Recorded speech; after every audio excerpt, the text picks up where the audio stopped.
Salut à tous, et donc c'est Claé, on est à 11-2, et c'est reparti donc pour cette dernière partie avec Démoniste.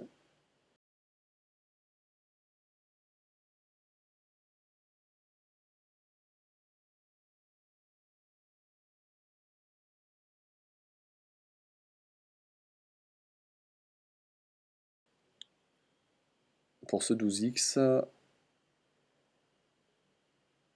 encore une fois, si vous arrivez là, ne cherchez pas les games après le 9x, hein, on a entre 9x et 10x, je n'ai plus les parties, l'enregistrement a bugué, c'est dommage puisque c'est aussi là où j'ai perdu.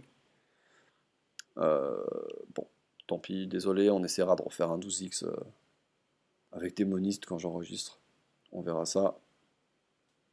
En tout cas, pour cette dernière game, contre Mage. Et là, je me souviens un petit peu de ce qui s'est passé et je vous conseille de voir le kill qui est assez marrant. J'ai hâte d'arriver à ce moment-là. Alors, on n'a pas une main terrible, on va garder la panthère. De toute façon, avec la pièce, c'est toujours bien de garder panthère. Et par contre, on n'a vraiment pas une bonne main. Je peux vous assurer que je me souviens très bien quand j'étais en live en train de jouer ça, j'ai un peu tilté quand j'ai vu cette main parce que on n'a pas eu trop de chance. On avait vraiment un jeu curvé et tout. Ça s'est très bien passé au début, on s'est retrouvé à 9-0 très rapidement. Après, on a vraiment eu des mains de merde. Quand on a Mulligan, on a re-eu des mains de merde. Il a vraiment fallu lutter. Il n'y a pas eu de sortie absolument énorme. Et du coup, là, on se retrouve vraiment encore avec un truc dramatique. Et on pioche deux cartes à 5+. Vraiment, vraiment, pas de chance là-dessus. Ça veut vraiment pas. Et du coup, c'est incroyable. Avec notre jeu, on se retrouve à laisser un mage qui pose une 2-2 qui réduit le coût des créatures de 1. Là, on n'a rien pour lui tuer. C'est assez dramatique. Là, en gros, on peut se prendre Yeti et on se prend rien, ce qui est absolument incroyable. Qu'il ait aucune créature à 3, aucune créature à 4. Il est un peu comme nous, en fait, il a rien. Bon, on va pas se plaindre, hein, mais. Et du coup, petite lueur d'espoir qui réapparaît. Et on va voir un peu ce qu'il va nous faire tour 5. Normalement, il devrait pas être capable de jouer de créature, sauf s'il en a pioché une, il pouvait rien jouer au tour 3 quand c'était réduit de 1. Logiquement, tour 4, il va pas nous sortir un Yeti, sauf s'il l'a pioché. Bon, évidemment, il se débarrasse de notre panthère et il passe.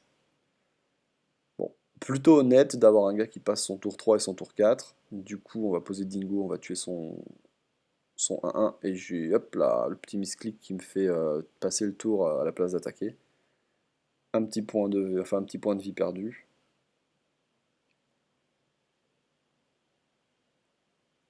Alimentaire d'eau.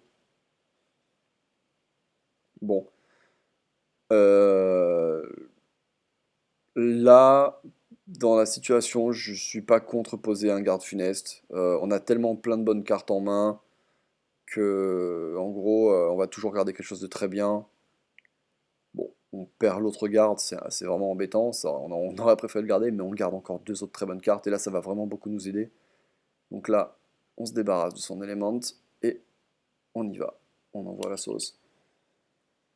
On n'aura plus de garde jusqu'au Flamme Strike. En plus, là, on a un petit peu de réussite. On a le point de vie qui pop sur le Doomsguard, donc c'est très bien.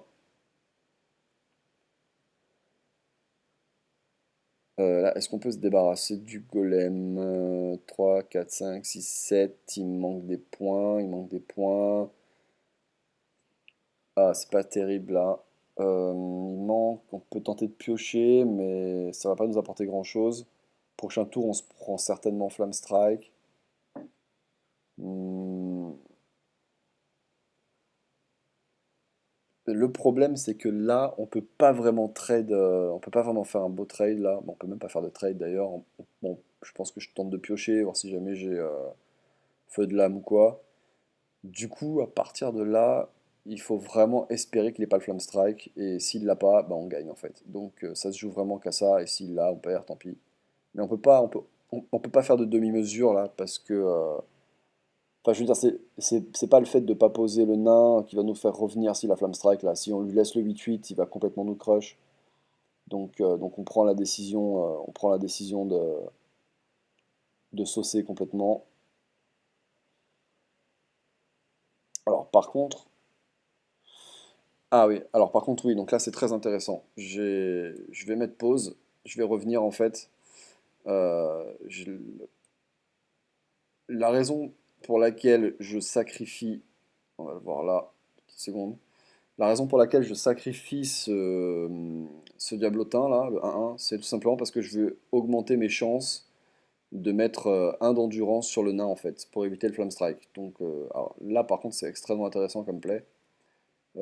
S'il fait Flame Strike en fait, euh, hormis la créature qui va m'attaquer, j'aurai le Dazdingo qui survivra, le Doomsguard qui survivra, et je veux vraiment espérer avoir le nain. Donc plutôt que de laisser une 1-1 qui me sert vraiment à rien, on n'est pas à point de vie près là, faut arrêter de déconner. Et du coup, je préfère la balancer sur le géant. Déjà, parce que c'est un point de dégâts fait sur le géant, c'est pas nul. Et on a une chance de plus. J'aurais pu pousser le bouchon en plus en balançant ça, mais bon, s'il a pas Flame Strike, on est quand même pas mal. Bon, il se trouve que ça marche pas. Tant pis. Mais ça, par contre, c'est vraiment très très bien joué. Je vous conseille vraiment de réfléchir à ce genre de truc là. Ça arrive assez rarement, mais là, ça aurait vraiment pu me sauver. Et là, on voit qu'il n'est pas Flame Strike. Donc, il se retrouve à faire boule de feu. S'il avait Flame Strike, il l'aurait joué, c'est sûr. C'est vraiment sûr. Donc là, on a quelqu'un qui a pas Flame Strike et qui est à 20. Et ben, on a deux choix. On se débarrasse du géant ou on fait full face. On est à 21. Il a 8 points de dégâts à chaque fois sur la table. C'est un mage, donc on va devoir clear le géant là. On peut pas lutter, ça va beaucoup trop vite. Par contre, nous, on peut reposer plein de trucs. On peut vraiment reposer le chevalier. Et derrière, on pourra vraiment être aggro.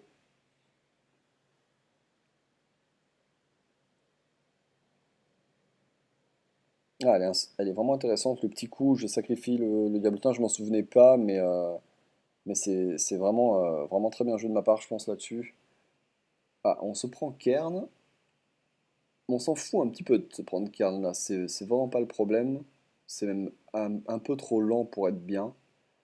On va évidemment pas essayer de race contre, enfin, on va race contre Kern. Je veux dire, on va pas essayer de tuer Kern, ça sert à rien. Et on va tout déballer. On va vraiment tout déballer là. Faut y aller. Alors là, si je me trompe pas, je fais un petit misplay, c'est-à-dire qu'en fait, j'aurais pas dû poser l'autre diablotin, vu qu'il y a quand même une limitation de cette créature sur le board, et du coup,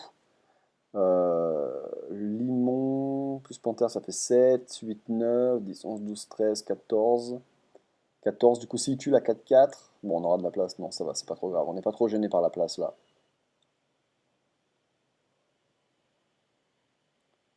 Et là, il se retrouve absolument à devoir clear des 2-3 ou des 3-2, parce que sinon,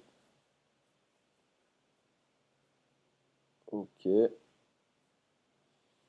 Ah, il a fait un bon misplay là, il aurait dû vraiment faire ça avant. C'est assez dramatique dans cette situation, mais vraiment, même si on va pas race contre, on va pas tuer les cairns là, ça sert pas à grand chose, je pense. Alors là, il perd combien? Il perd 4, 5, 6, 7, 8, 9, 10. Il perd 10. Il perd 10 et on a archer elf, donc 11. Donc c'est très probablement armure de glace qu'il a. Parce que là, on a Little en fait, hein. Je recalcule 3, 4, 5, 6, 7, 8, 9, 10, 11 et 12 avec l'archer. Donc je pense que c'est vraiment très probablement le... Ah voilà, et donc en fait c'est là le problème, c'est-à-dire qu'en fait là on rate Little à cause du diablotin en fait. Là il a pas du tout armure de glace, mais du coup je peux pas poser l'archer. Je peux plus poser l'archer en fait. Donc on met 11 en fait. 4, 4, 8, 9, 10, 11. Ouais, c'est le petit misplay, j'aurais pas dû poser le diablotin le tour d'avant, qui ne sert absolument à rien en plus. Et du coup on se retrouve comme un con à faire 11. Alors que là, il a très probablement Flamme Strike en plus. Il a vraiment très probablement Flamme Strike dans la main. Donc on est obligé de clear là. Il faut vraiment il faut vraiment tuer des trucs. Bon, je décide de faire full. Je pense qu'avec le recul, là, je passe en mode jeu clear.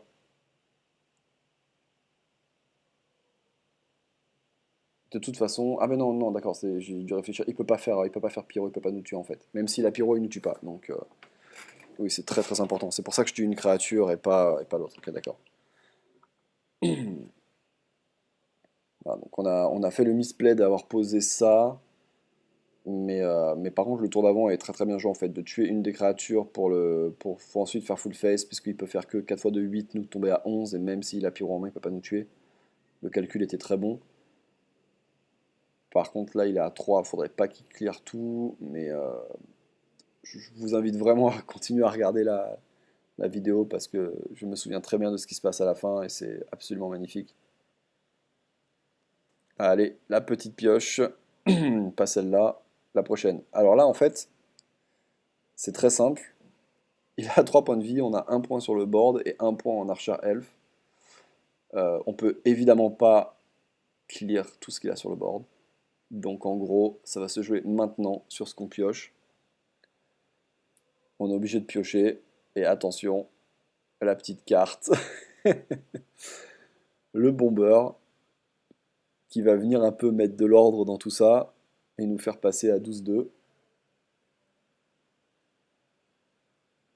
J'attaque d'abord au cas où on est le bomber qui met 2 points de dégâts sur notre diablotin. Et voilà, magnifique bomber qui vient mettre le point manquant. Et cette fois, on a la place pour poser l'archer elf. Bomber approved. Magnifique.